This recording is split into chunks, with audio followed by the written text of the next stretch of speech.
Yeah, we are live now. Yeah, we just give it a minute and then start. I think people are just joining in. See the attendees go up.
All right, I think we can begin now.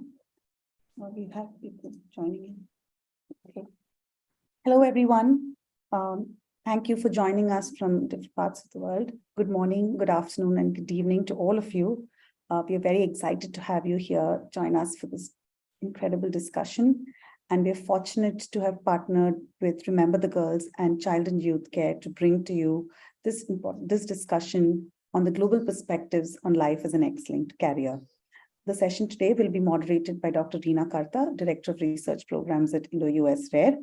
And our speakers panelists today are Chudi Taylor and Nirmala, who will be speaking to you in a short while.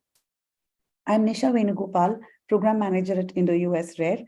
And before we begin today's program, I'd like to give you a short overview of IndoUSrare and the work that we do. IndoUSrare is short for the Indo-US Organization for Rare Diseases. We are a non-profit public charity based in the US, and we are on a mission to accelerate therapies for rare diseases by building cross-border collaborations between all stakeholders of rare diseases in the US, India, and globally. And we believe this is key to improving diversity, equity, and inclusion in clinical research. The main gap that we are trying to address through our work is the severe lack of global diversity in clinical trials for rare diseases. As you can see on the map, most clinical trials for rare diseases happen in the US or the EU, and there's very little that happens in the rest of the globe. For example, India, which is home to over 25% of the world's population, has less than 1% of the world's clinical trials. This is a severe underrepresentation, and this can be caused due to the lack of representation of the Indian diaspora in databases of genetic information as well as rare disease registries, and very poor engagement and inclusion of the Indian subcontinent in research for rare diseases throughout. So our mission to address this is to connect rare disease patients across the globe, to collaborate to bring all of this together, to bring together all stakeholders through conferences, facilitate cross-border research, and advocate for rare disease patients across the globe so that they can have better access to life-saving therapies. In the short while that we have been formed, this is a brief overview of our impact. We have over 39 patient alliance members, 5 corporate alliance members, and collectively with these members, we represent over 500 rare diseases and 20,000 patients whom we have connected from across the globe. These are our key programs, starting with our patient concierge, our patients alliance, our corporate alliance, a research, education, outreach, and awareness, as well as policy advocacy, through which we work towards improving DEI for rare disease research globally. A snapshot of all our Patients Alliance members. These are patient groups from across the world with whom we are fortunate to partner with in our mission to help rare disease patients across the world. Our main and key program through which we are helping individual patients is our tech-enabled patient concierge. which facilitates omni-channel digital communications. This is an overview of what the patient who reaches out to us goes through to be able to access help. When a patient reaches out to us through a simple form on our webpage and provides initial consent, what we are able to do is understand their requirements, which could range from more information about their disease or connection to treatment or clinical trials or access to financial support, depending upon which stage of the life cycle of the rare disease they are in. And after we understand their request, we are able to connect them to verified information sources and partners to be able to help them through the phase that they are in. And we are following up through our IndoUSrare patient concierge liaison to understand how further we can help them. This is the cycle of the patient engagement through which we provide verified information to patients. We get mostly requests from the Indian subcontinent and the US, most of which are for people of Indian origin. And as you can see from the graph, most requests are towards request of access to treatment or expert opinion, followed by other requests such as financial assistance or connection to other patient groups. Our research programs, which is led by Dr. Reena Karta, who is the moderator for today's session, has two main components. One is the research core, which is a network of experts, including geneticists, scientists, physicians, and other specialists and the program is patient-centric, which works towards accelerating identification, diagnosis, as well as treatment for patients with specific diseases or gene variants. And through this network, we're able to provide support to a large number of patients who reach out to us for support. We're currently seeking to expand this list. So if there's anyone in the audience who wishes to join us, Ramya from our team will be adding the link. You can please reach out to us through that link. We also undertake grant-funded research and education programs. For example, we had the Epidemiology of Rare Diseases India project, which is a scoping analysis to understand methods of epidemiology specific to low and middle income countries. This was by a grant by Takeda, which we just completed.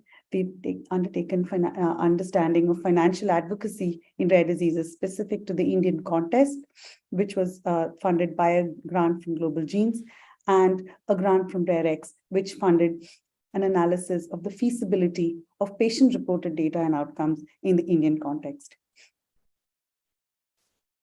We have a number of education and awareness programs, a number of webinars that happen quarterly.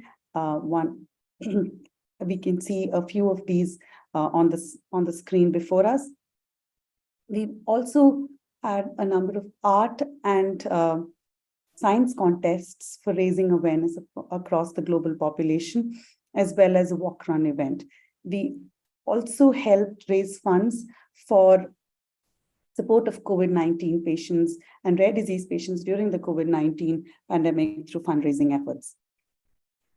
The team has appeared in multiple conferences and panels through speaking engagements to raise awareness and drive the mission forward. As you can see here, this is a snapshot of a few of the places where Dr. Ajay Simha, Dr. Karta, and others of our team have presented our work. Our first annual conference, which happened in 2021, featured over 24 eminent speakers and panelists and was attended by a number of people globally. We published the minutes and the report of this meeting, which came out in October 2022. Ramya will be sharing the link so that you can all take a look at this publication, which brought about the themes and learnings from these conferences on how to improve diversity and improve access to therapies for a large number of rare diseases across the world. This was followed by a conference last year, which followed up on the theme of increasing inclusivity and accessibility. And our speakers were from India and the US, who spoke on a number of themes, including disability, as well as access to therapies for rare diseases. We support and commemorate Rare Disease Day each year. This year, we were fortunate to have a fireside chat with the person who started it all, Dr. Abby Mayers. All of this is available on our YouTube channel, which you should be able to access. Ramya will be sharing the link on the chat box. This is a brief snapshot of the press releases and educational media content that we have generated. Publications, because evidence-driven research is central to driving rare diseases and policy forward. So the research team at IndoUSrare takes this policy very patient-focused drug development very seriously, and hence we have a number of publications, peer-reviewed publications on this, and we've been featured in news for the efforts that we do. We also undertake advocacy efforts in the US, so you can see here at RDLA, and providing comments to multiple calls from the US FDA and others. We also have advocacy efforts in India, where the National Policy for Rare Diseases, which is the maiden policy in India, was published in 2021, and also the Science, Technology, and Innovation Policy in 2022. We've also partnered with groups to answer call for proposals from the Department of Science and Technology for manufacturing of patent orphan drugs in India. Our corporate alliance membership is welcoming corporates and tech partners to be able to join us in our cause to support rare disease patients. And these are our founding members. How can you engage with us? If you are a patient organization, you can apply for Patients Alliance membership. Industry partners can sign up for our corporate alliance. And if you are a researcher or a clinician or an expert, you can join our research core. Everyone can subscribe to our newsletter to stay informed of the work that we do. And we are happy to discuss possible collaborations and partnerships with everyone. You can also volunteer your time or refer patients and introduce other stakeholders to work with us. Please connect with us also on social media. I'd like to bring a spotlight on our upcoming event, which is the IndoUSrare Bridging Rare Summit, which is happening at George Mason University in Arlington on October 29th and 30th. And this will also be a hybrid event, so everyone can join in from across the world. Ramya will be posting the link on the chat window, and Reena will be speaking about this later. So this is another way in which we can all come together towards the mission of supporting rare disease patients across the world. A few housekeeping points before the main event. Please do type in your questions in the Q&A box, and we will read them out to the panelists as time permits. The event is being live streamed on Facebook and YouTube, and the recording will also be posted online for later access. Please feel free to share your experiences and interact with other attendees using the chat function. This is meant to be an interactive session for understanding lived-in experiences as an excellent carrier. I'll now hand over the session to Dr. Reena, who is the moderator for today. Reena, over to you. Thank you, Nisha, for the introduction. And if you can share my slides, maybe.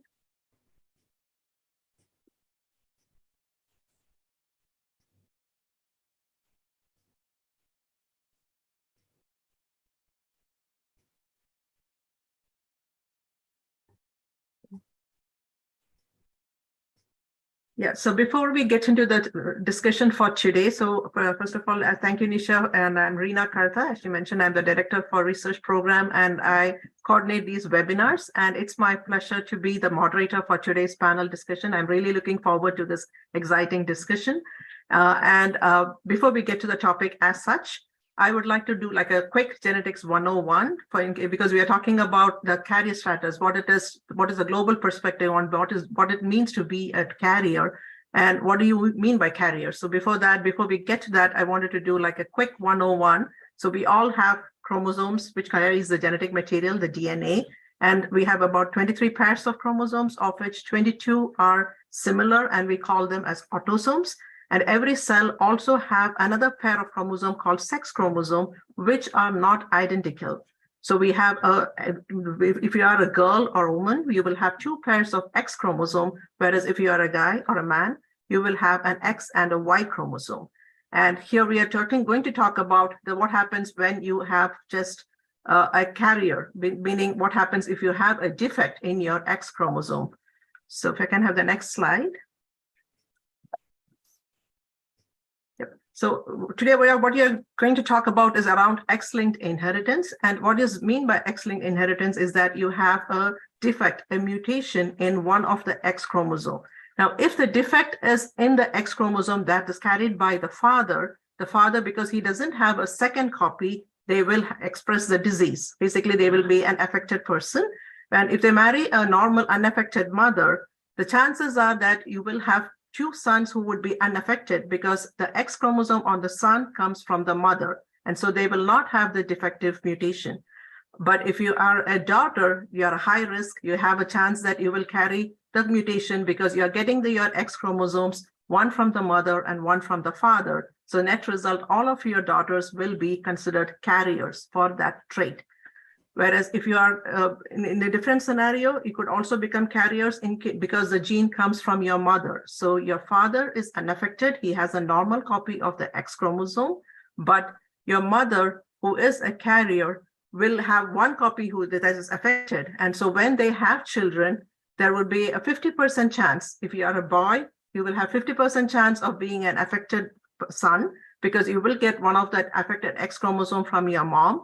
And if you are having daughters, you have a chance that there will be 50% chance that your daughter will also be affected because one daughter would get the X chromosome, which is not affected from the mom, and the X from the dad, while the other daughter would get the X chromosome from the dad and the affected X chromosome from the mom. And so this is what we mean by when we say what it means to be a carrier. So any of the child who is born a daughter who carries one of the defective chromosome, we consider them as a carrier phenotype. So today we are going to have this discussion around this topic, and it's my privilege to welcome the three guests today. And I should admit that this was a topic that came about when I was interacting with Taylor. So it's my privilege to introduce Taylor. So next slide, please, Nisha.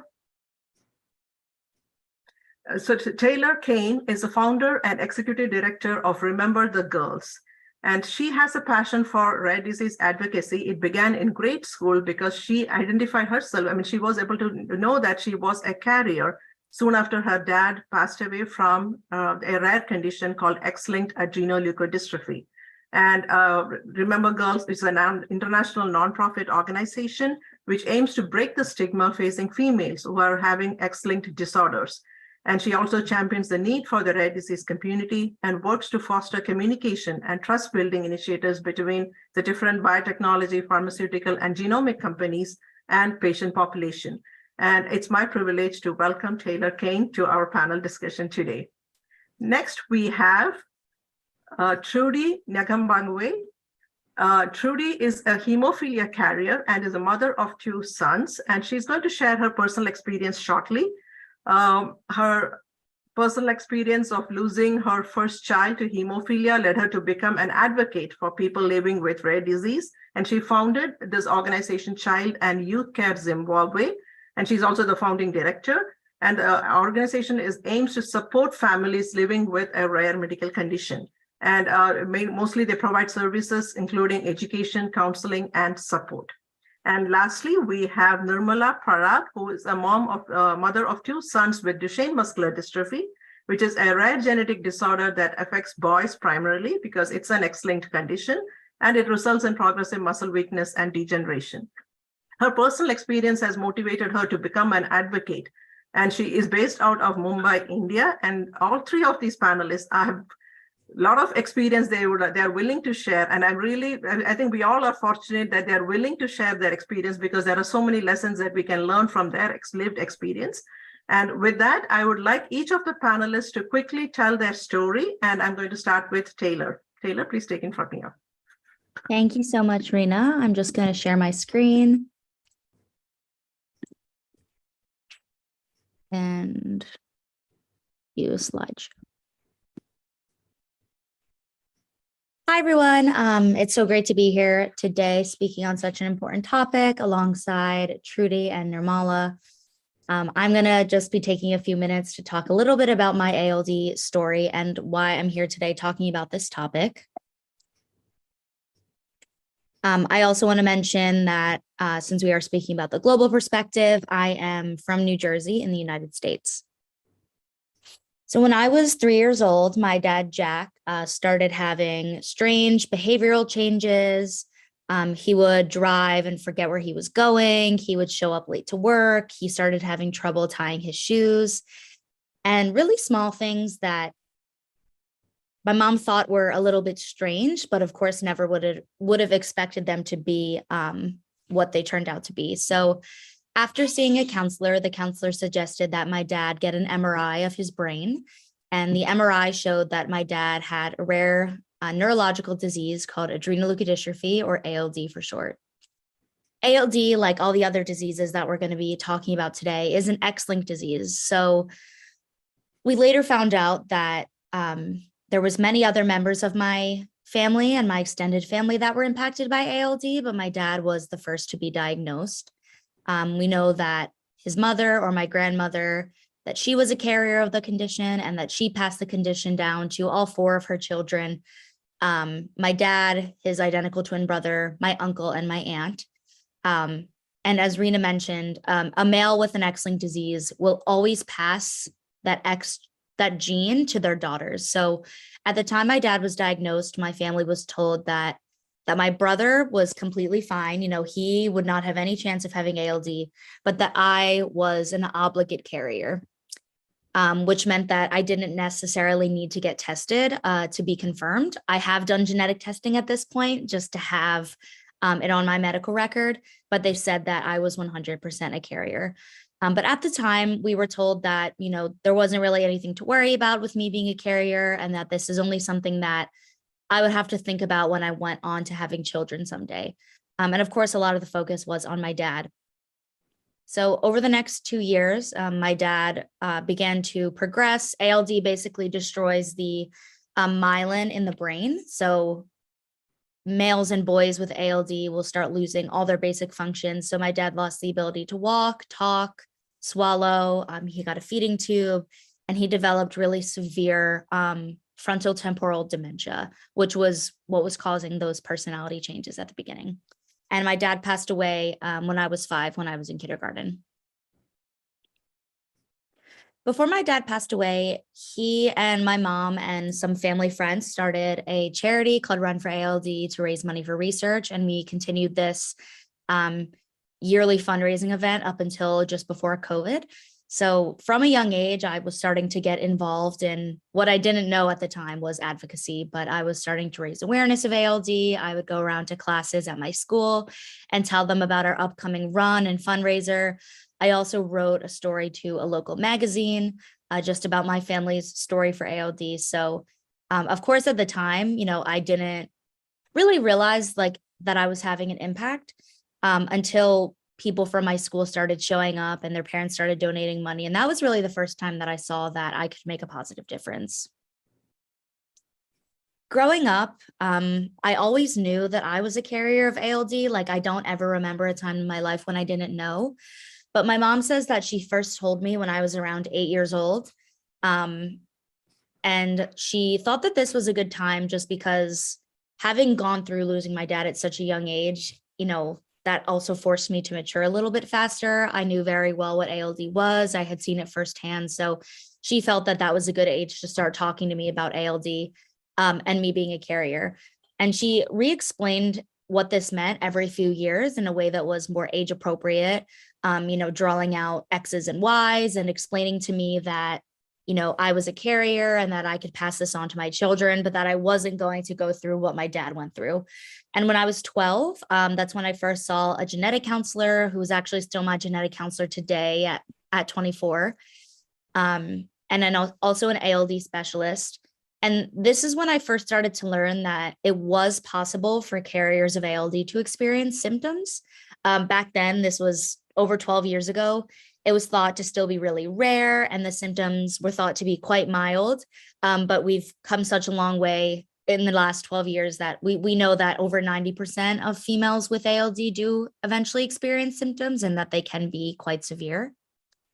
I also began to attend ALD conferences, and I could also see firsthand around me that there were many women who were having mobility issues, that were using wheelchairs, walkers. So it was kind of sudden, but at the same time, I do feel like I slowly started learning about my potential for symptoms. And looking back, I don't remember feeling scared. I think part of that is also because in women with ALD, the symptoms usually don't onset until like later 30s, 40s, 50s. So I guess I felt that I had a long time till then. All in all, I feel like I had a really positive experience knowing I was a carrier from a young age, like a positive psychological adjustment. You know, it's just something that's always been a part of me that I knew I couldn't change and was just something that I would have to deal with when it came to having a family or potential symptoms. So I do feel like knowing from a young age just kind of helped it be something that was just more natural in my life. But nonetheless, and as I know we'll talk about, I definitely still had and have feelings of depression, anxiety, isolation. And, you know, that could be related to being a carrier, could be related to just being in a family that has a genetic condition. But when I was 16, I was really eager to meet some other young women that were going through something similar. I had never met any other young carriers with ALD.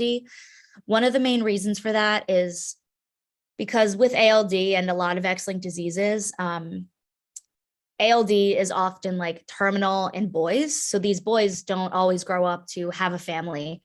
My dad had a later onset version, you know, so he was one of the people who did go on to have a family. And so most of the other carriers I was meeting were mothers who had passed the condition down to their sons, and that's how they knew they were a carrier. So there was not a lot of people I was meeting in my situation. And I did have other family members that were impacted by ALD, like I said, but they were just not interested in talking about the condition. You know, it's a really hard time for the family and just such a sudden diagnosis. So I really turned to Facebook and I started a group called Young ALD Carriers, or YAC. And I just wanted a safe space to talk about issues that were more specific to young carriers, you know, such as intimate relationships or talking about your carrier status to a boyfriend or a partner, and things like that. That was when I was 16, so that was like 8 years ago. But I just wanted to talk a little bit about looking to the future and what's been happening since then. So like I said, I feel so thankful that I knew from a young age, because it's given me the opportunity to have a lot of time to meet and learn from other carriers around the world, not only in ALD, but in so many other X-linked diseases. I also do feel really prepared for the future in terms of family planning, even though, you know, that's a whole nother conversation in itself. And it's something that can be very stressful emotionally, financially, et cetera. I at least feel very knowledgeable in the options that I have. And it's a lot of information to take in. So I feel like being able to take that in over a longer period of time has been really helpful. I also understand that I am at risk for symptoms, but that makes me feel more empowered to be part of research. I'm currently part of an observational study for women with ALD. So I feel like that I'm going to be able to directly impact, you know, the potential that I could have a treatment when I'm 30 or 40 years old by being part of research now. I also want to talk a little bit about Remember the Girls, which is the organization that I founded in 2017. So I was in high school when I learned that there was all these other diseases that were X-linked. I had never like known that. I knew ALD was X-linked, but I just through research came across that there was all these other X-linked conditions like Duchenne muscular dystrophy, hemophilia A and B, Alport syndrome, and more. And I realized that the issues that we were facing in the ALD community was being faced by women in all these communities. So the potential to experience symptoms, but these diseases still being considered male diseases. So we're not really included in much research and don't have treatment options. Also family planning, like I discussed, and the psychosocial impacts of being a carrier. So fear, guilt, grief, and so many more. And that really just clicked in my mind to create an organization, the first and only in the world that brought carriers from different X-linked diseases together. So today, Remember the Girls has over 1,400 members from 40 different countries in the world. So we are a global organization, and we also do represent over 30 different X-linked diseases. And I feel like my biggest takeaway of leading this organization all these years is just realizing how many similarities there are in our journeys, regardless of the disease that we've been impacted by, regardless of who in our family has the condition, regardless of where we're from. There are so many things that just being a carrier of an X-linked disease allows us to relate and connect on. And I think that that's just been something that's been so powerful. And then if you are impacted by an X-linked disease and you're watching, we do have a closed Facebook group that we'd love for you to join. And also, I know we're going to open it up to Q&A, but if you do want to get in touch, there is my email. So that's a little bit about me and my story, but I'm looking forward to the rest of the discussion. Thank you.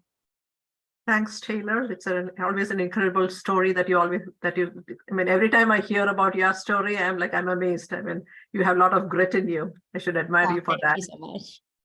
Trudy, please, we are excited to hear about your story. Thank you very much, Rina. Let me share my screen.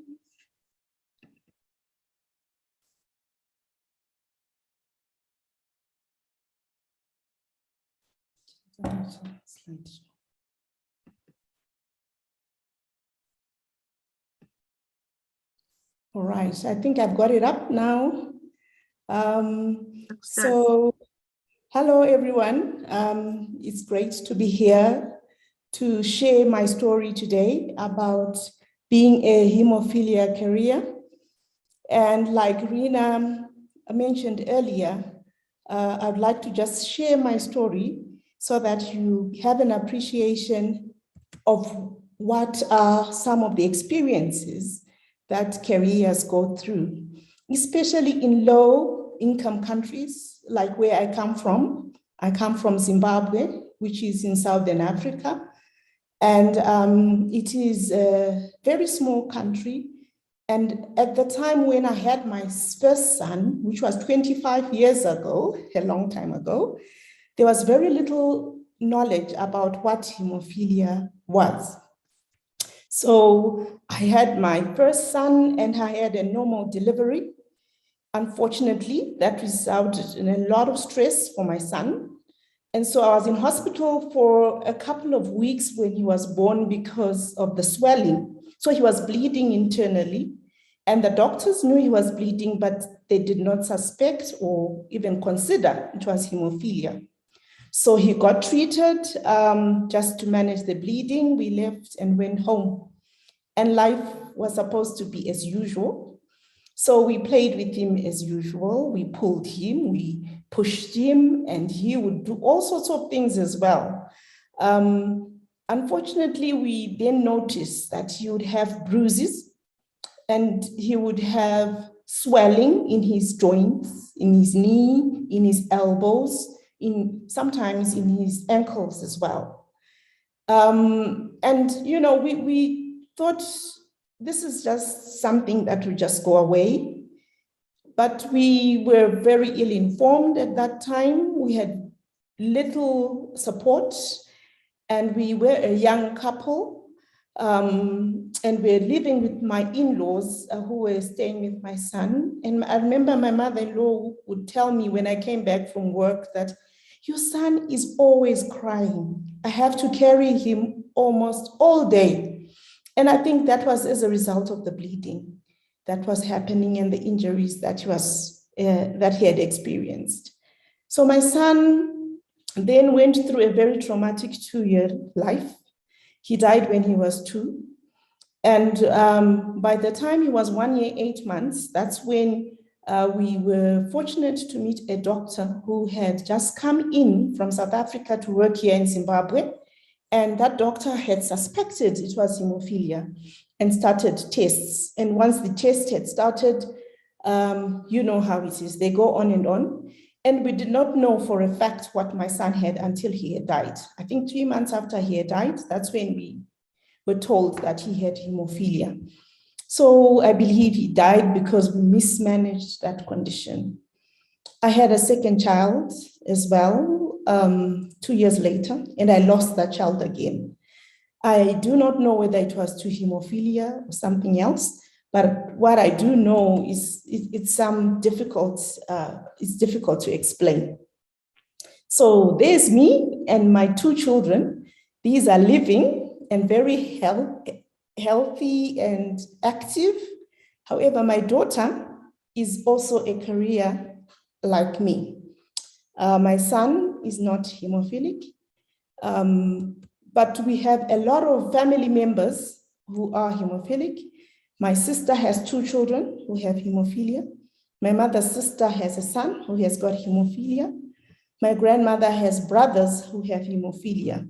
So it's really a family of people who have this condition, and they only got to know about it when I had my son.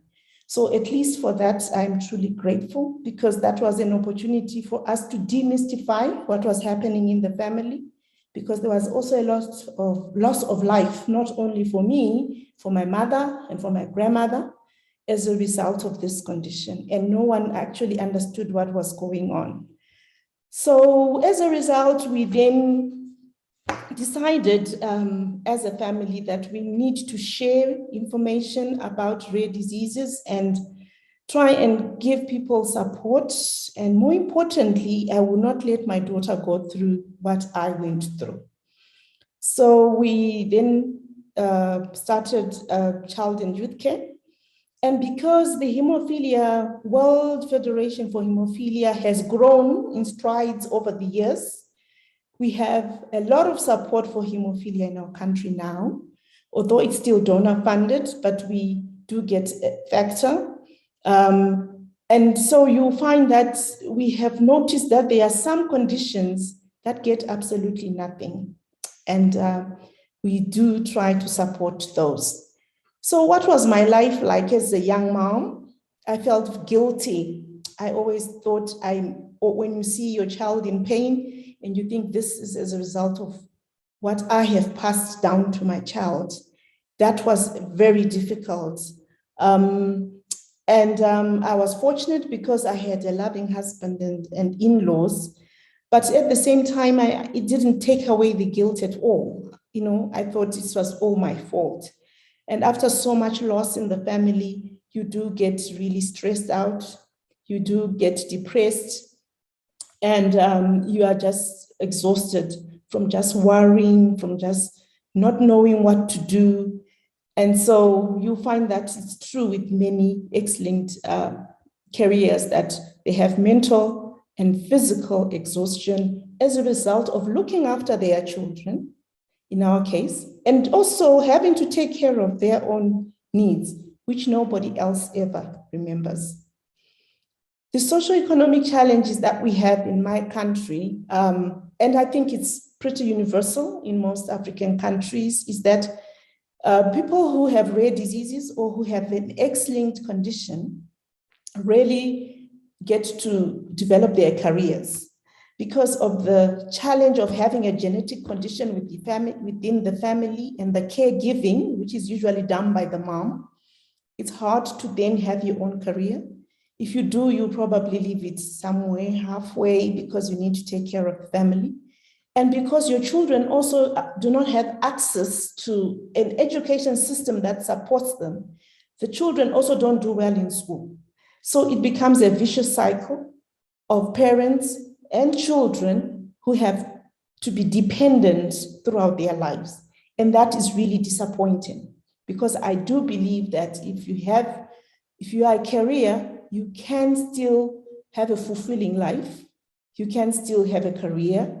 Like Taylor was saying, she's got a career running, and I think it's something that we should aspire to do also in our less developed countries.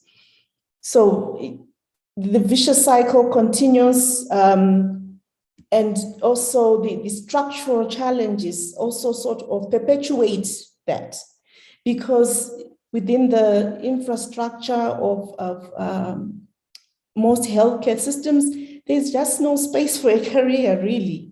If you can get help for your child, if you can get help for your hemophilic son, you are happy. So you are not going to push to get help for yourself. And yet we all know that carriers do have symptoms that also need they also need attention. The cultural component is also challenging within our context, because when people have little information, they associate it with witchcraft, they associate it with mystery. And so you'll find that there's a lot of stigma and discrimination, and sometimes families may split up because of a condition. If you're an X-linked carrier and your husband finds out and he doesn't like it, he can just walk out and leave you with the children. And that's really challenging, because I think when you have a child as a result of being a couple and one of you is X-linked, and you are supposed to accept that this is a product of both of you, and therefore you should love this child together. This is not a product of one person, is it? Like the doctor explained earlier. There's also challenges with gender equity. So like I said, it's the women who are caregivers in most cases, and the burden is really heavy, and they are not economically empowered. But even at a global level, we realize that there are challenges in terms of support. I know for a fact that hemophilics in the US are much better off than hemophilics in Zimbabwe. The reason being that even when we do have resources for X-linked children, carriers' children, they are not equitably distributed. So it just depends on which part of the world you live in and how much access you have to resources. And in most cases, you find that hemophilics in Zimbabwe do get disabled as a result of poor management. So they may have limps, they may have problems with their knees, and end up sometimes even on crutches. But I know that with good management, those children will actually be able to live a life without actually getting disabled. So there isn't much that goes for us, but we keep going and we are strong. So you need to have coping mechanisms in place. The self-help projects usually help because it's something that you can do at home while you watch your children and while you are also dealing with your own personal issues. It's also good to have social support system where you meet other people who have conditions that are similar to yourself. This is encouraging because you can share experiences like what we are doing today. It's really strengthening, and it helps you to then come up with more skills on how you can manage your situation. So as a result of this work, you naturally become an advocate for your child and maybe for yourself. I'm saying maybe for yourself because I know that most women here who are carriers are not very confident. They are not confident because of the isolation and the stigma, and also lack of financial capacity to provide for themselves. I'd just like to finish off with, share with the story with you about a certain carrier who has a bit severe symptoms. So she has heavy bleeding, and she can't afford sanitary wear. And so as a result, during primary school age, she missed a lot of school because she couldn't go because of the heavy bleeding. And, you know, people would not understand her that she really needs that support. People thought she was being lazy, she didn't want to go to school, but she was embarrassed because the heavy bleeding means that in most cases she would spoil her dress and people would laugh and that kind of thing. And she couldn't afford to get the sanitary wear that she really needed. And I think those kind of sad stories are many. And when we have global initiatives on X-linked carriers and the research that Taylor was talking about towards how we can support carriers more, it is something that I think will make a difference in our lives. I was a heavy bleeder as well throughout my life, anemic most of the time, always on iron tablets, sometimes dizzy and so on. But no one ever thought that was something that needed attention until I was much older. So I do combine with all the carriers out there and I'm just encouraging you that you're doing a great job and keep pushing. They will see us, they will recognize us. You just don't need to give up. Take care of yourself, carers. Thank you. Thank you, Trudy, for such a great presentation and sharing your story and also of your fellow people. Now we will switch gears to what is happening in India. So I would like to invite Nirmala to share her story. I know that I come from that country, and I know that very much whatever Trudy had been saying is true, but it's not uniform throughout the country, but in certain pockets. So let's hear Nirmala and see what she has to share. Hello, everyone. Hello. Hello. So I'll just share my screen.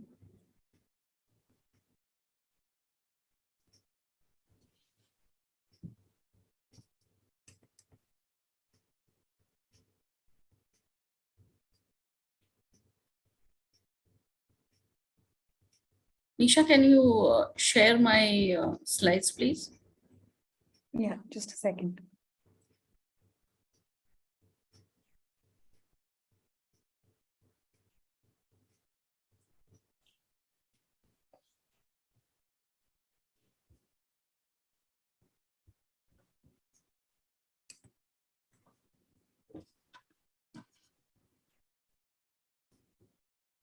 We're just getting this ready. Just give us a moment, Mala, please. Sure.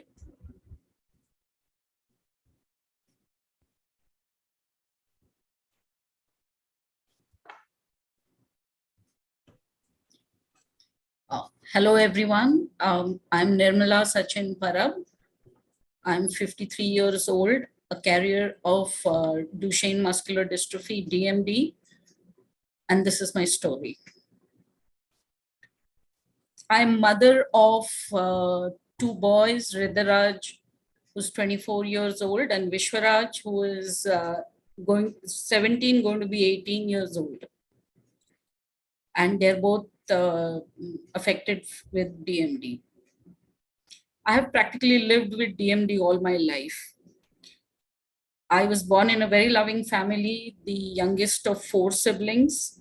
I had 3 elder brothers, and out of my the eldest Hemant and the youngest Nitin, they were both affected with DMD, and my middle brother Bhalchandra, he was normal, and he went ahead, got married, and has 2 wonderful children, absolutely normal. And of course, Hemant fought against DMD till he was 28 years of age, and Nitin till practically 39. And our mother was a carrier because she had a brother who had passed away at the age of 13, but at that time there was no diagnosis. And just we know is that some of the symptoms were similar to DMD. Well, I lived with it practically all my life, as I've already said. So I lost my mother also at a very young age of 14 because of a heart attack. Because at that time, nobody knew that even the carriers would have cardiomyopathy, and so the heart was never really looked at. So my brother got married pretty early too, because I was pretty young, and we needed somebody to help me take care of the family. She's a gem of a person. She has looked after us all these years. I finished my education. I'm a finance professional, and I joined the premium financial institution in India in 1993. Then around 1996, when I was considering marriage, we decided that I need to get myself tested. And at that point of time, way back in 1996, they used to have just chromosome testing, which was quite inconclusive. It wouldn't tell you whether you're a carrier or not. And they just told me, it's okay. Everything will be okay. And then I got married. Can we have the next slide? yeah, in 1998, I married Sachin. And the very next year, we were blessed, the next slide, yeah, the very next year, we were blessed with my first son, Redaraj. Uh, and we all were very happy, elated that it was a boy, as you know how it is in India. But he was a perfectly okay, normal child, adorable baby who was a little weak, but he achieved all his milestones on dot. So there was nowhere in our thought that this would be coming along. Next slide, please. So when he was 4 years old, we moved to United States, Houston in Texas. And after moving to the US, he started complaining about leg pain. So I took him to the pediatrician in Houston, and they would just ask him to climb onto the bed, jump down, run. He could do everything at that age. And I gave them the history of my brothers having DMD. So they would tell me, no, it's just in your mind. He's absolutely normal. And not once, but thrice I had asked them to look at it, but every time they told me the same thing. So then we also wanted a second baby, and Ridaraj wanted a sibling. So we were trying to get pregnant, and I went to the gynecologist there in the US, and I showed her the chromosome report. And the only thing she told me was, oh, so they do these tests in India. And this was in 2004, and the test was of 1996. And she didn't think that I need to get tested. I obviously was unaware of carrier testing or anything of that sort. And so even the doctor, the pediatricians failed to do a simple blood test which could have showed the elevated CPK for my son. So we went ahead, and I was pregnant. Then the doctor kept telling me that, you're 35 years old and it's a very risky pregnancy. And she gave a whole lot of tests to be done without telling me why I'm getting it done. So one of the tests was an amno test. And when I went to get the test done, they gave a big form saying everything that can happen if I do the test. And one of the conditions was I might lose the baby. And then with the background that they kept telling me my son is absolutely normal and all. So I said, I don't want to do a test where I might lose the baby. So I didn't do an amno. And I went back to the gynae. She never asked me why I did not do it or why I was supposed to do it. And then we moved to Atlanta, Cartersville, Atlanta, Georgia, when I was 6 months pregnant. Vedaraj continued to be a weak child. He would throw up a lot. So I took him to the pediatrician there in Atlanta, and they had a lot of tests done for him. So there they came to know that his liver wasn't very strong.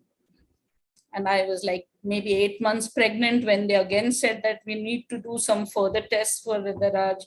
And it was because Ridaraj was born as a cesarean section baby.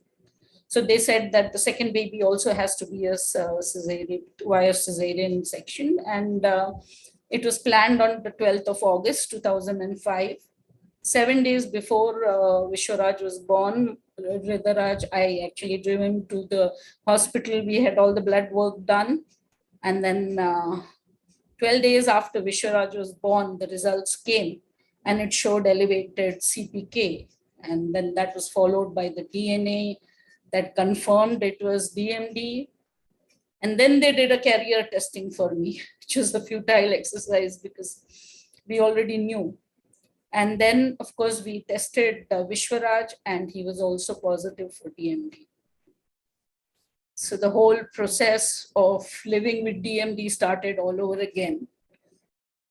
Everybody thought with my brothers that was the end of it, but that was not to happen.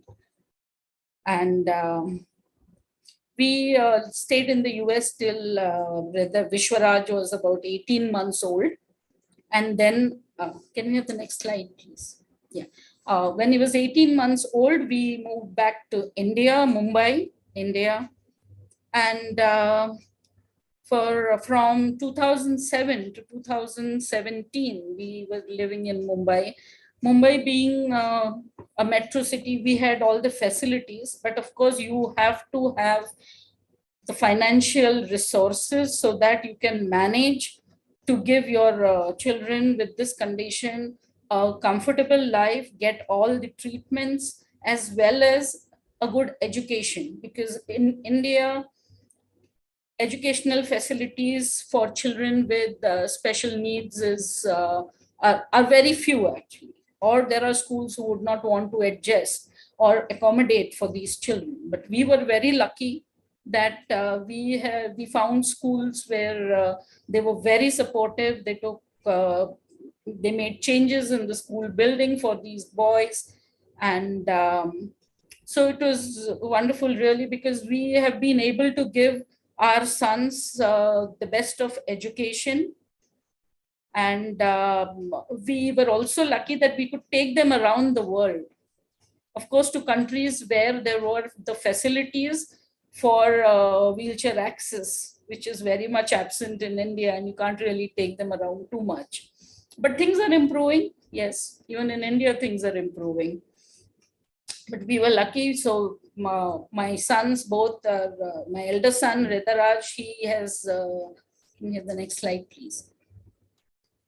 Ritaraj has completed his master's with counseling psychology, and he is working with a reputed school, Delhi Public School in Bangalore, which is a very inclusive school. And he's working with them in the counseling department.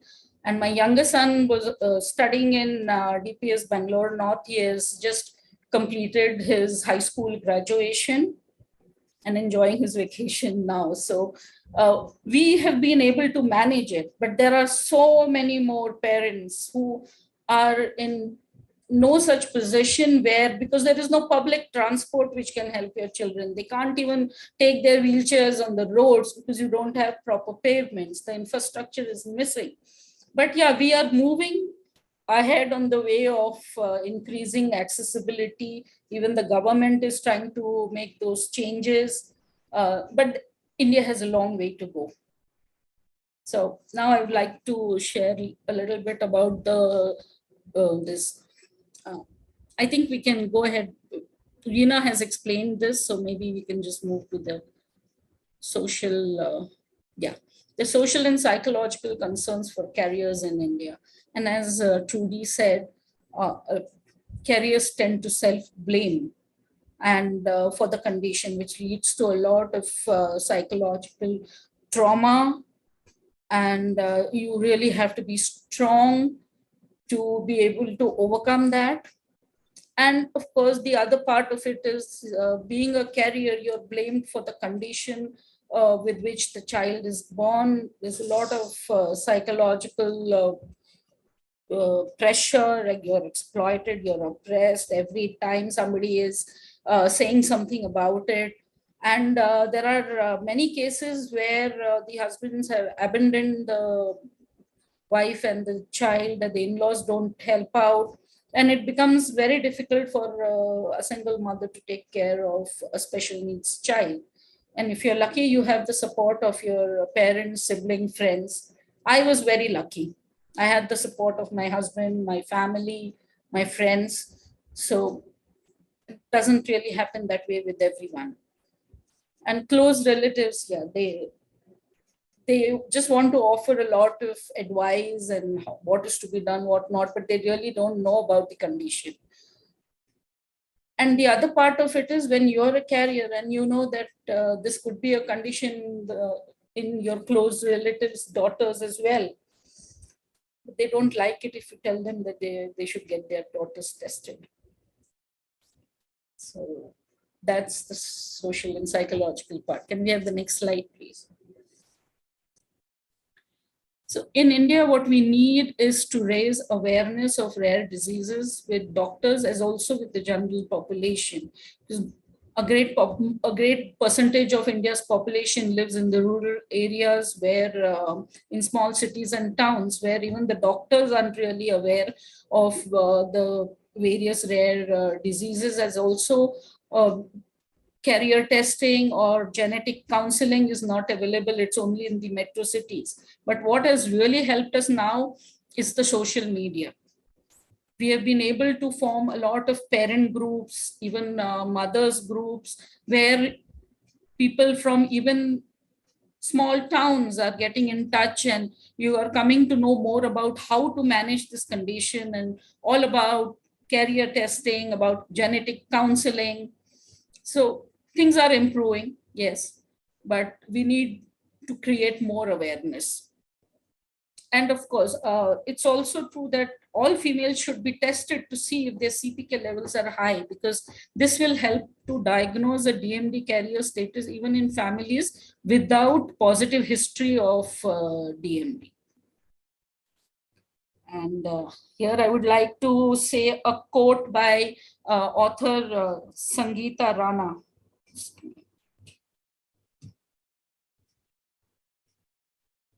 In the next slide, please. I don't think it's here.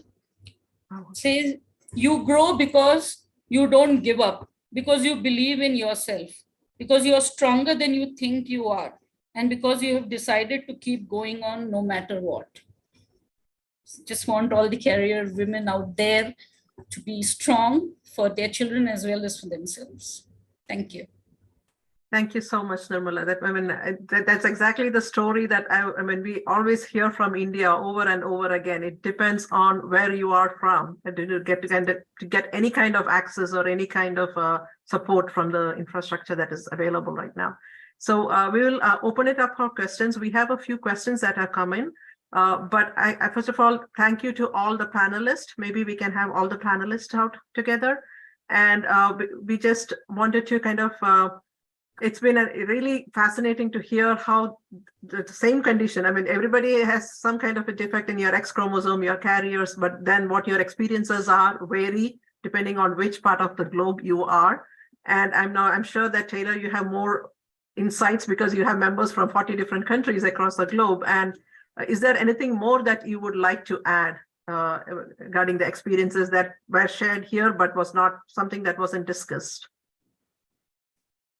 Yeah, I mean, I think that, through us sharing our stories that we covered, so many of the different topics that are so often spoken about within Remember the Girls and among other excellent carriers. But while there are a lot of similarities in our stories, like one, for example, is the difficulties of talking to other family members. I know Nirmala was saying, like, when you suggest to people, like, forgetting that they should get their daughters tested, it can definitely cause some tension. I know that's what happened in my family.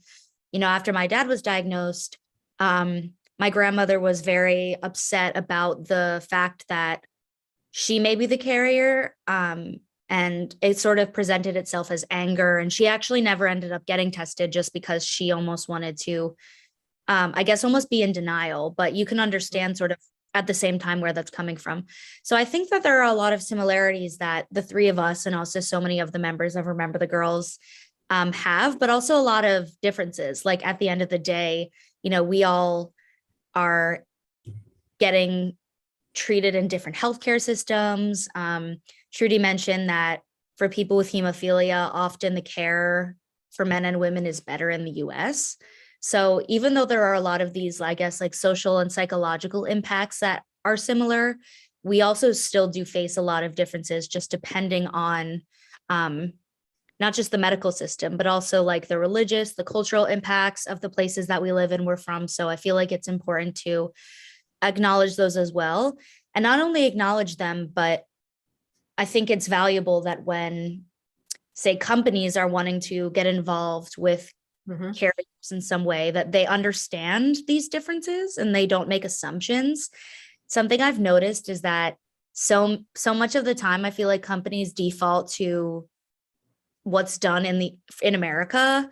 Yeah. And like they assume that if the carriers in America seem to want this, that's going to apply worldwide. And like that's not the case at all.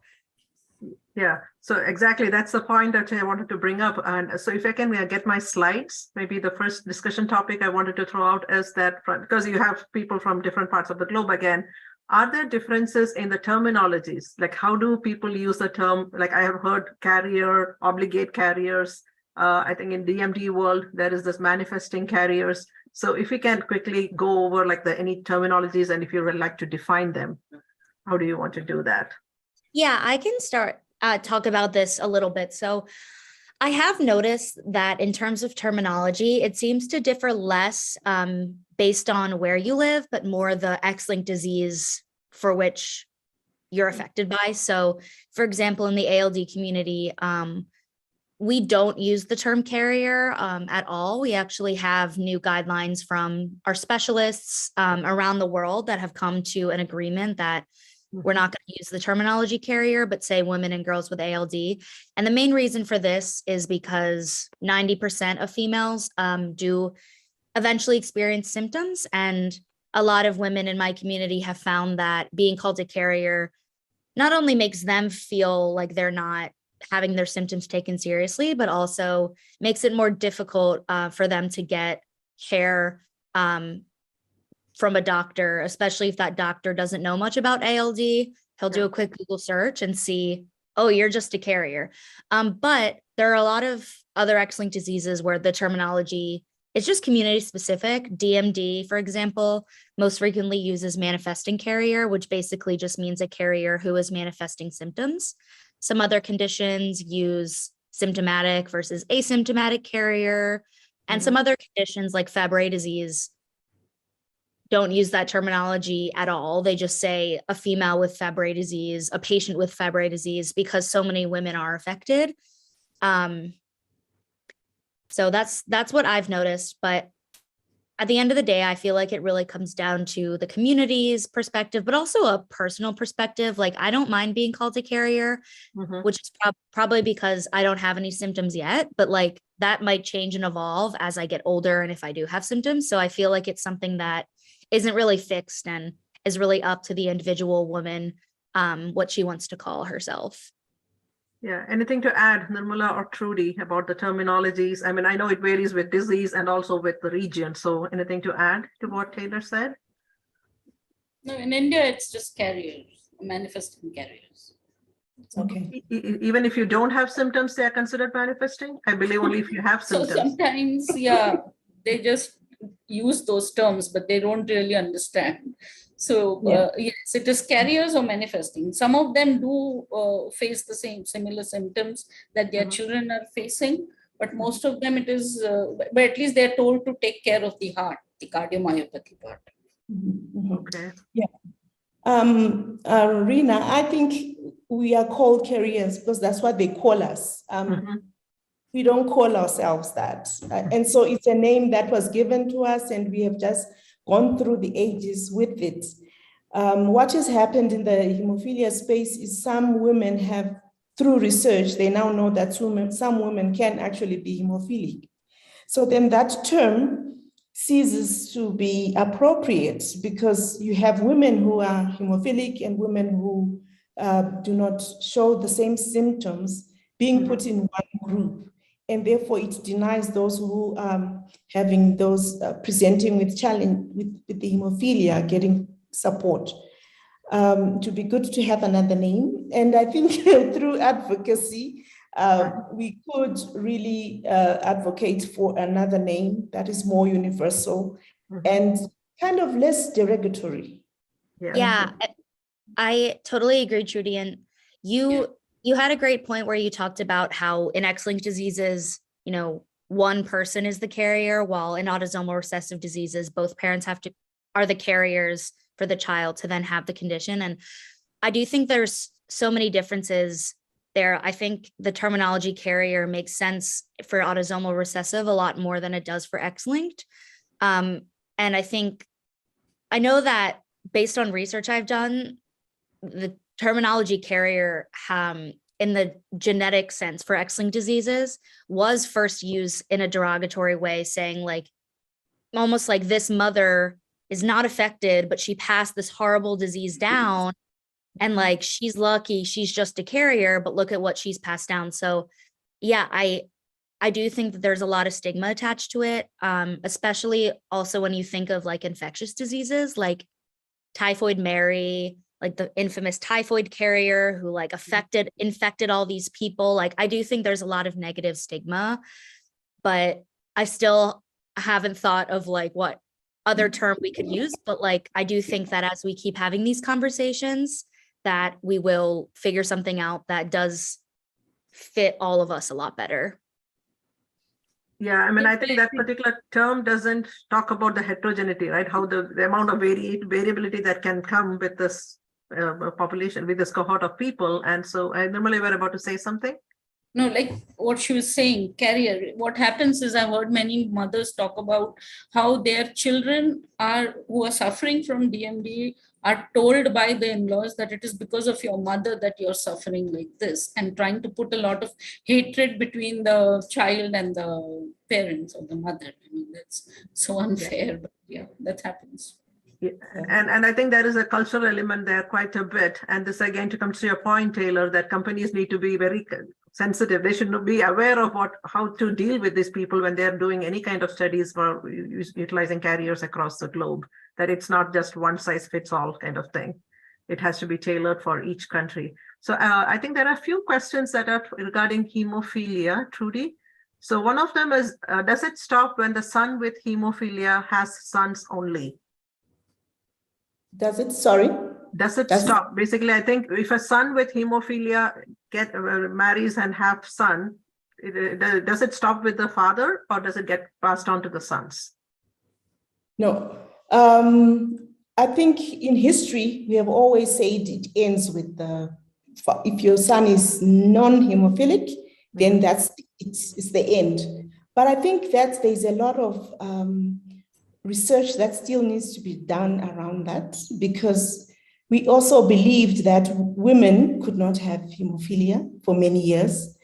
And so I would not really conclusively say that, because we don't know what will happen maybe in a generation or two as a result of that gene being passed on to another generation. I don't think there's been research following that line. So we do generally accept that it ends there, but I think let's leave it open and see. Mm-hmm. Yeah. Yep, and there's somebody by name Tina who has joined our discussion, and she's thanking you, Trudy. Thanks, Tina, for being a part of our conversation today. She's a mom to a hemophilic boy, and she's from Zimbabwe. Thank you for joining. And there's a question about, is there an organization we can donate as to help young girls with hemophilia with essentials to make it easier for those in less affluent countries? Well, I think the challenge of just not being economically empowered is associated with people that have families that live with the rare disease, because of what I explained earlier. So what I think our governments need to do is to recognize our conditions, even though we are in small numbers.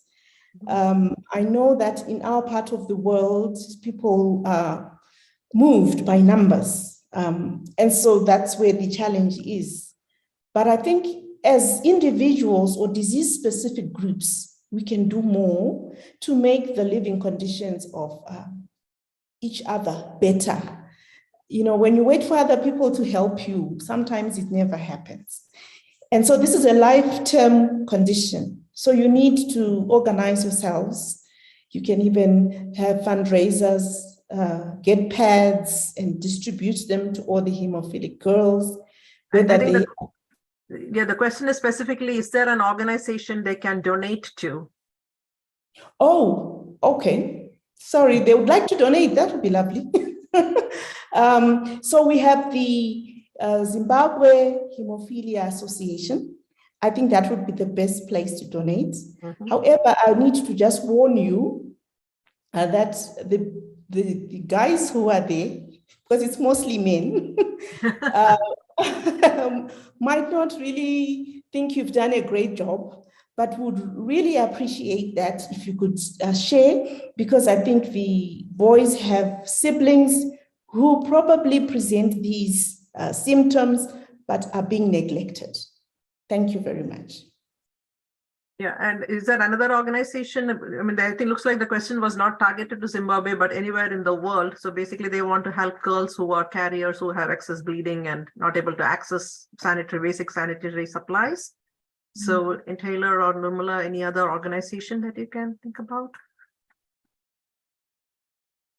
Okay. Yeah. We'll I guess we will start collecting that as resources or something and maybe provide that information on our website or something when we have enough information. So there's another question. Do carriers of hemophilia need chelation therapy as well? I don't know if you will be able to answer that because I mean, this conversation today is mostly around the experiences of patients who are, or people who are having the carrier status. And I'm hoping that we would have follow-up seminars or webinars where we can bring in experts who can talk about questions that are specifically targeted on treatment and how to manage individuals who are asymptomatic, symptomatic, and all that. I mean, there is also a question about for Nirmala, like whether your children are on steroids and how do you manage the side effects? I mean, you don't have to answer that, but I mean, again, we will bring in the experts, but if you want to answer it, please go ahead. I think I'll allow the experts to Yeah, come it would through. be better if, yeah. But yes, as parents, you can read up and talk to other parents, find out, and accordingly make changes in the nutrition because they're going to put on weight with steroids. But steroids are beneficial. My sons have been on steroids all through since they were 7 years old. So, and it has helped them. So, but it depends on each individual child. Some don't take too well to steroids also. So better to get this feedback from the doctors. Yes. And also it depends on whether you will always have access to the steroids. Shouldn't be a one-off situation. You need to have the resources available to continue with that kind of treatment. So sometimes you're better off not starting if you don't have enough resources to continue taking a certain therapy. But there are a lot of new therapies around our condition, and I'm grateful for that. And there's a lot that experts can bring on board. Yeah, I think our next discussion topic is around genetic testing. If you have a daughter, at what age do you get tested? And there's also a question from the audience about, I thought I saw something, are there any prevention methods in the DMD world, which are with substantial data? And there was also for dementia, what testing needs to be done by family members? If a male sibling has dementia, should the sisters get tested too? I think it all comes under this genetic testing discussion. So if maybe we can go from Nirmala, maybe you want to talk about at what age you should be testing, or because you have brothers who had DMD and...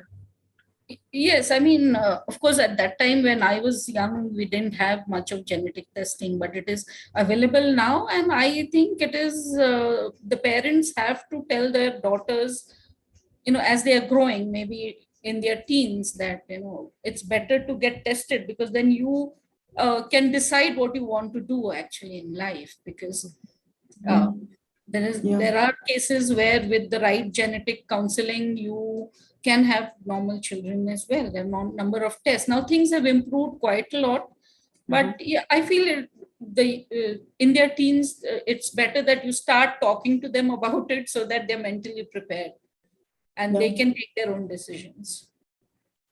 Yeah, Go ahead, Trudy. All right, I agree. You are right, Nemla.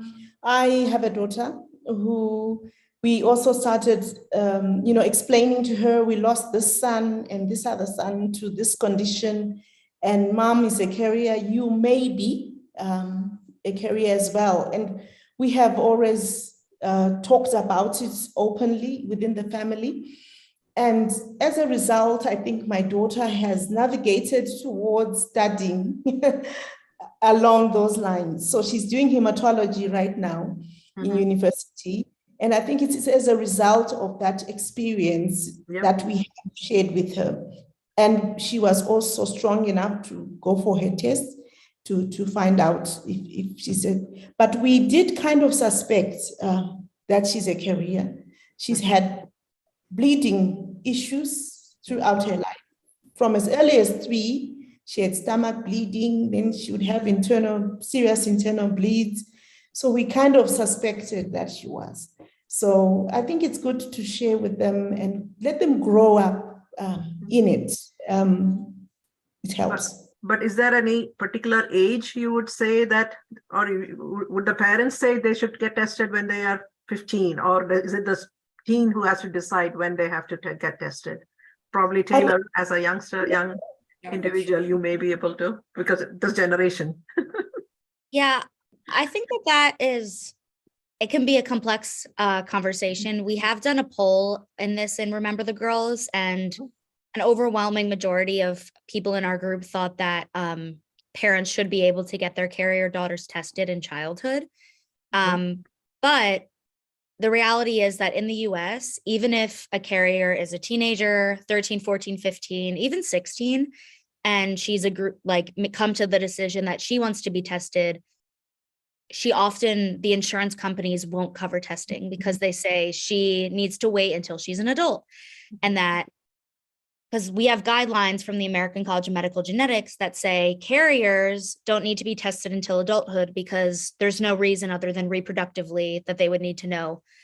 But I could have so many things to say about that. One is that you can get pregnant before the age of 18. So it's important to know that. But also, two, as I talked about in my story, just growing up with that knowledge of being a carrier just made me able to psychologically adjust to it so much better rather than having to have some sudden surprise and then change my entire course of my life. And three, I've read research that shows that when a person knows that they have 50% chance of having a condition, and in our case, carrying a condition, there's actually more stress in the not knowing whether or not that they have the gene, as opposed to actually going through the testing and finding out that they do. So I think that people try to say, oh, they can't know, it's too stressful, but the more stress is actually in the not knowing and knowing maybe you're a carrier, maybe not, but then having to wait say 5 years to confirm it, that is so stressful to me. But at the end of the day, I don't think that there's one right age. Like I said, I was 8 when my mom first told me, and she thought that was a good time. I think it's just something that parents have to evaluate based on their child. I'm not a parent, so obviously Trudy and Nirmala could speak to that a little bit better, but I think it depends on the family. But I do think, and I think every child is different. Yeah. And sometimes ignorance is not bliss when it comes to this carrier stuff. Girls are much more aware now. They themselves come and ask a number of questions, and that's how you can talk to them about it. Yeah. And how about I know the genetic test is not common in all countries, right? I mean, the US, maybe it is easily available. And there is also these online, you don't need to go through your physician to get a 23andMe sequencing and all that. How reliable are those tests? And should people, if they get some kind of a 23andMe report saying that they are a carrier status, and then should they be worried about it? Or should they just go ahead and talk with their geneticist or their physician and get a confirmatory test or something? And is it available? Speaking from our context, it's not available. Genetic testing is hard to get. When you do get it, there's absolutely no genetic counseling, because I think it's a package. So once you know, then you need that support system that goes with knowing. And you find that because you're just carrying it, and nobody really is willing to bear the costs of getting you tested, giving you the counseling. And so I think we leave it until something presents. Maybe you've got a child or something like that. It's not easily available for us at all. Even for those who are hemophilics, it's actually hard to get a diagnosis. Wow. And how is it in India, Nirmala? Now, actually, in most of the metro cities, you have diagnostic centers which do these carrier testing. It's slightly expensive, about 20 to 30,000 range, but it can be done. And now even the muscular dystrophy associations are organizing a lot of these programs for the parents genetic counseling. It's also more details about where the testing can be done. So yeah, now they have much better access to it. Okay, that's good to know. And do they need to go through the physician or can they go directly? I think in India you can go directly, but it is always better to go through a physician. Physician, yeah. Yeah, Sure. maybe a family doctor or somebody who knows more about it. And there's another question for you, Nirmala. Thanks for sharing your journey. Which specialist doctors do you see regularly and how often do you see your doctors? Yeah, so we are lucky that we are in Bangalore, and we have Dr. Anne Matthew, who has her own team of doctors, and she tells you whom to meet: the cardiologist, the endocrinologist, the orthopedic surgeon if it's required, then the the dietitians. So she has a whole team. So yeah, in most of the big cities, you have these doctors who have their team, and through the muscular dystrophy associations, you can go to the right doctors and in your areas, and they Sure, will and there's- advise you the whole team of doctors who are there. Yeah, and there's a related question on what health issues is a carrier likely to face? Like I said, the cardiomyopathy, you need to check your heart every year, do the go talk to your cardiologist, keep a watch on it. And yes, the stress does not help it much, but yeah, you need to take help, even if it is counseling help, though I know in India it is not, I mean, people don't look at it in the right spirit that, why do you need to go to the psychologist? What's wrong with you? But no, you should, because you're the caregiver, the person who's really doing everything. And yeah, I mean, your husband support you, but you're there every day with the kids. You're the main caregiver, and you really need that kind of talking to somebody. And but yeah, the DMD, we have a DMD moms group, which is a very good place where you can exchange all your thoughts with each other. Yeah, I mean, actually, there's a question from somebody who runs the Rare Mom Initiative, and she's asked about, in reality, there is a lack of treatments or cures for all rare diseases. How do you personally manage your own emotions and feelings about being a carrier, patient, or a caregiver in rare disease? What advice do you have for mothers, I mean, regarding how do you tackle your mental health challenges? I believe that it's better to live for today, not take too much of tension for tomorrow, what's going to come. Enjoy your life, try to make it give the best to your children, whatever is possible. And you need to be strong. And we can help each other be strong. Yeah, and maybe one last question. I know we are running a little low in time. Is there a specific test for carriers in DMD or ALD or in hemophilia? Like, what test is there a specific test that people should be doing? So for ALD, the test that you would get would be specifically testing the ABCD1 gene to see if you have a mutation related to ALD. There is like a biomarker in ALD called very long chain fatty acids, which it's elevated in all males with the condition, but not all females. And so for this is the test they do at newborn screening. And so for this reason, a handful of females, babies are missed in newborn screening. So for a woman or a girl who's going through ALD testing, it's just going to be the genetic sequencing of the specific gene. And how about for DMD? I really don't know the exact details, but yeah, it's better to talk to the gynecologist or the doctors. They can tell you. Yeah. And Trudy, anything to add? I do think it's the genetic sequencing for hemophilia. It is very similar to the one that the boys get, just to see if you have that mutation. Okay. And there's a comment from a genetic counselor who has a genetic condition. He says that the DTC testing is not accurate in most cases. I think this is a do-it-yourself kind of kit. There are lots of false positives and negatives through, though 23andMe is approved for a limited number of conditions. So I think that's only certain conditions is kind of approved, and And he also adds that the gene for Duchenne is what they are testing for DMD in the carrier status. So it's been a very wonderful, informative session. It has been a good discussion. And before we close out, can I have the last few slides, please?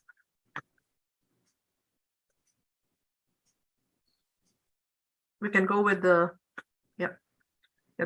any other closing comments before we get to the end of the session? Anything that you guys want to add, or any closing comments? Just to thank Taylor and IndoUSrare for having this platform. It's nice to know there are other ladies out there who are going through the experience that you are going through. Really a warm feeling. Thank you. Yeah, thank you, IndoUSrare, for organizing this. It was a good platform where you come to know a lot and you can help others as well. Thank you. Thank you all so much. I'm so excited to also continue these conversations because I feel like we talked about so much, but I feel like we could go on for hours, honestly. So exactly. And I think when we first spoke, Taylor and me, we were talking about not like 1 hour is not enough. So we did it like 1.5 hours, and that itself is not enough. And we would like to continue this conversation by bringing in experts and also bringing in the people who can maybe come up with new therapies or new management interventions for people who have a carrier status. So with that, I would like to just again talk about our upcoming summit, because I just want all of you, including the carriers, to be part of the summit. So it's going to be on the October 29th and 30th at the George Mason University in Arlington, Virginia. And we have few themes that we have identified. And this is the 40th year of the Orphan Drug Act. And we want to kind of acknowledge that and see where we can go forward to make the progress continue, maybe in a logarithmic scale. So we have themes around cross-border patient engagement. And when I say patient, I'm sure we also mean carriers as well, and all asymptomatic affected individuals. Care pathways, which include screening, diagnosis, and treatment options, digitization of rare diseases, which includes like registries and emerging markets, DEI, diversity, equity, and inclusion, and globalization of orphan drugs, and the orphan drug clinical trials and regulatory pathways for bringing orphan drugs to market. So if you have interest in any of these topics, whoever is in the audience, please feel free to join us. It's going to be on a hybrid mode, so it can be in person, and there will also be a live stream, so you could join from anywhere from the globe. And there is an interest form that you could access. I think Ramya has put in the link on the chat. So once again, thank you to everybody who stayed with us for the last 90 minutes. And thank you to all panelists for such an awesome discussion. And I learned a lot too. Thank you so much. Thank you all for joining. Thank you. Bye. thank you. Bye.